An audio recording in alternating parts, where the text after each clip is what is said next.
Welcome back. सोचिए क्या इतना कोई चालाक और ज़हीन धोखेबाज हो सकता है कि न्यूयॉर्क जैसे मशहूर शहर के लैंडमार्क्स बेच दे। ये बिल्कुल ऐसा ही है जैसे पाकिस्तान में कोई आम शख्स मीनार पाकिस्तान को या इंडिया में कोई आम शख्स ताजमहल को बेच दे, और सिर्फ एक बार नहीं, बार बार बेच दे। जी हाँ, ये हकीकत है। आज हम आपको ऐसे किरदार के बारे में बताएंगे जिसने Brooklyn bridge, statue of liberty, Madison Square garden जैसे मकामात बार बार फरोख्त किए। कहानी शुरू होती है 1960 में, जब जॉर्ज पार्कर न्यूयॉर्क के एक गरीब खानदान में पैदा हुआ। ये वो वक्त था जब न्यूयॉर्क में गुर्बत और महरूमी उरूज पर थी, खासतौर पर आयरिश तारकीन वतन के दरमियान। इनके पास न अच्छी रिहाइश थी, न साफ पानी था, और न ही सेहत की सहूलियात। जॉर्ज का खानदान इन्हीं हालात में रह रहा था, और यही मुश्किलात शायद इसकी शख्सियत को शक्ल देने में अहम थी। 90s के आखिर में न्यूयॉर्क दुनिया के सबसे बड़े इमिग्रेंट्स के मराकज़ में शामिल था। यूरोप, एशिया और दीगर हिस्सों से लोग अपना बेहतर मुस्तकबिल बनाने के ख्वाब लेकर यहाँ आ रहे थे। यही वो मौका था जिसे जॉर्ज पार्कर जैसे लोग अपने फ़ायदे के लिए इस्तेमाल करते थे। 1883 में ब्रुकलिन ब्रिज न्यूयॉर्क के लोगों के लिए एक ख्वाब की ताबीर बनकर मुकम्मल हुआ।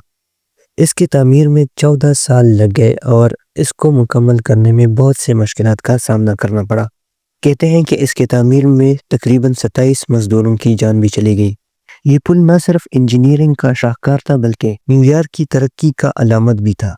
पार्कर ने इस पुल को अपने धोखाधड़ी के लिए मुंतखब किया, क्योंकि ये पुल निहायत अहमियत रखता था और लोगों को एक सुनहरे मौके की तरह नजर आता था।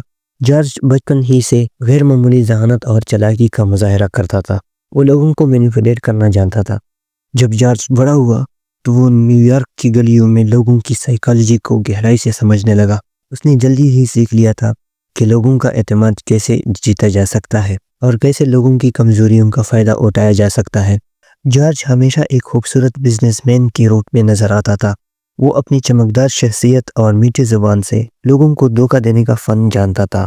वो ब्रुकलिन ब्रिज के करीब जाया करता था और इमिग्रेंट्स को ढूंढता था जो न्यूयॉर्क में नई शुरुआत के ख्वाब देख रहे थे।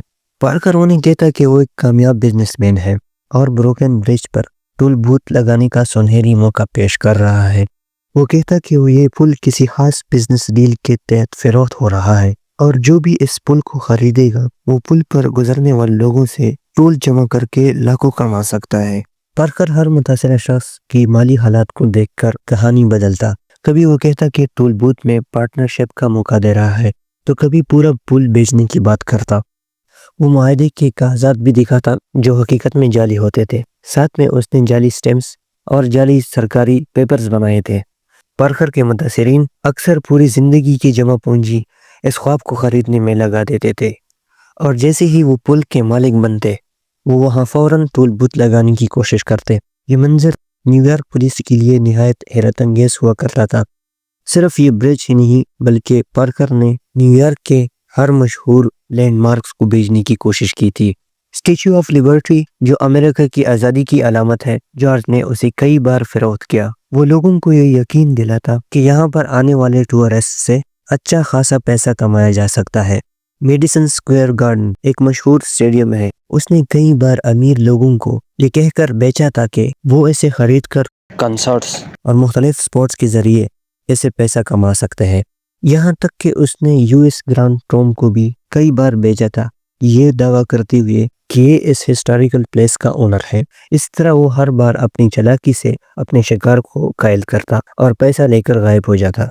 कई बार इन मुतासरीन को गिरफ्तार किया जाता और उन लोगों के मासूम चेहरे को देखकर पुलिस को शक होने लगा कि कोई इनके साथ धोखा कर रहा है। इनमें जब ऐसे वाक़यात बार बार होने लगे तो पुलिस को समझ आया कि जॉर्ज पार्कर जैसे धोखेबाज लोग ये काम कर रहे हैं। जॉर्ज पार्कर ने तकरीबन 40 साल तक ब्रुकलिन ब्रिज और दीगर मशहूर मकामात को बेचने का धंधा किया, लेकिन आखिरकार 1928 में एक जाली चेक के जरिए वो पुलिस के हत्थे चढ़ गया। इसे धोखाधड़ी के जुर्म में उम्र कैद की सज़ा सुनाई गई। यही इसने बाकी ज़िंदगी गुजारी और 1936 में जॉर्ज पार्कर की जेल में ही मौत हो गई। जॉर्ज पार्कर का शुमार आज भी न्यूयॉर्क की हिस्ट्री में one of the biggest scammer के नाम से किया जाता है, और ये कहानी आज भी तारीख का हिस्सा है।